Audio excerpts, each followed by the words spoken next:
IPTables is a host-based firewall, which means it is installed and runs on individual computers or devices to protect them. It acts like a traffic cop for your computer's network, allowing or blocking data based on a set of rules, improving security and protecting your computer from unwanted access or cyber attacks. I will be demonstrating how to block specific network traffic using IPTables. IPTables is a firewall in Linux that allows a system administrator to set rules for what network traffic is allowed to reach a computer. In this demo, there are two machines, one acting as the attacker, and the other as the victim machine, which is running a web server. I will show how to use IPTables to block all traffic from the attacker machine and then verify that the configuration has worked by scanning the victim machine. Let's get started. On the left, we have the attacker machine, which is logged in as the user attacker and has the IP address 192.168.0.101. On the right, we have the victim machine, which is a virtual machine with two terminal windows open. It has the IP address 192.168.0.7. Both machines are running Parrot OS, a secure operating system based on Debian GNU/Linux. I will start by using vptr command to show the network interfaces and IP addresses of both machines. The command lists all the network interfaces on the system, along with their current configurations, such as IP address, subnet mask, MAC address, and other relevant information. I am interested in the second interface on each machine, EMP0S3. I will now start a web server on the victim machine to demonstrate how IPTables can block incoming traffic. The command you see on the screen starts a simple web server using Python's built-in HTTP server. The server is bound to IP address 192.168.0.7 and port 9000. Which means it can be accessed over the web browser by typing the address you see on the screen.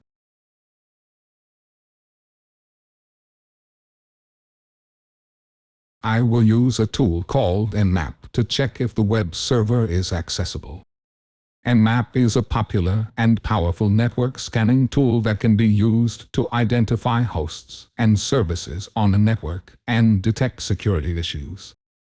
I will use Nmap to scan for port 9000 on the victim machine, and as you can see, it's closed for now. But after starting the server, the port will be open and can be found by scanning with Nmap again.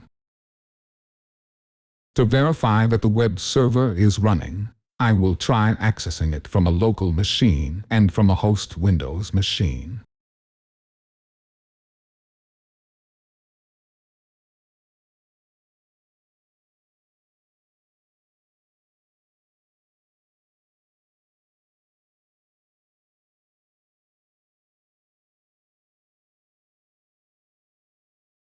The two virtual machines are set up in a bridged configuration, which means they are like two separate machines on a LAN.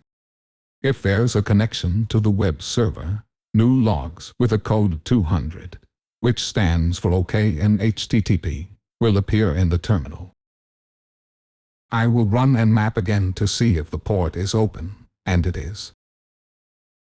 If I want to block a known, malicious IP address, such as 192.168.0.101, or any IP address, I can use IPTables.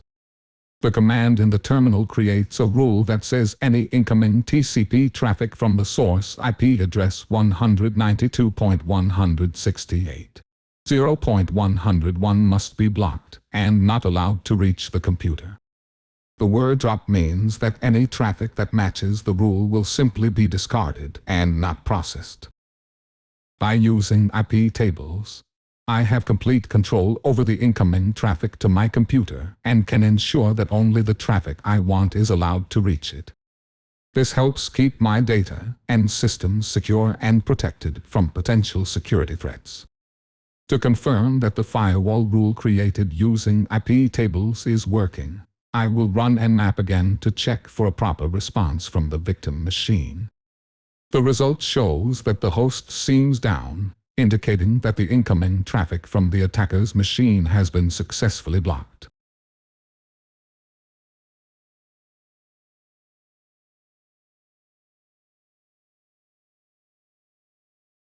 To demonstrate that the firewall rule only blocks the traffic from the attacker's machine, I will access the web server from different machines, including the attacker's machine,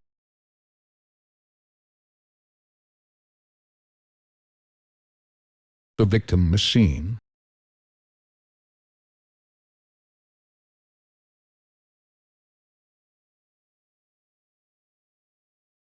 and a local host Windows machine.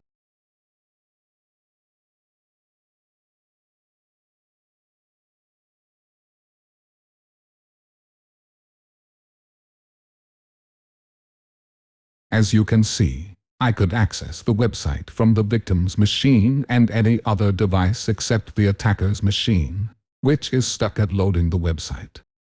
That's because I set up the rule in IPTables to drop the packets from the attacking machine.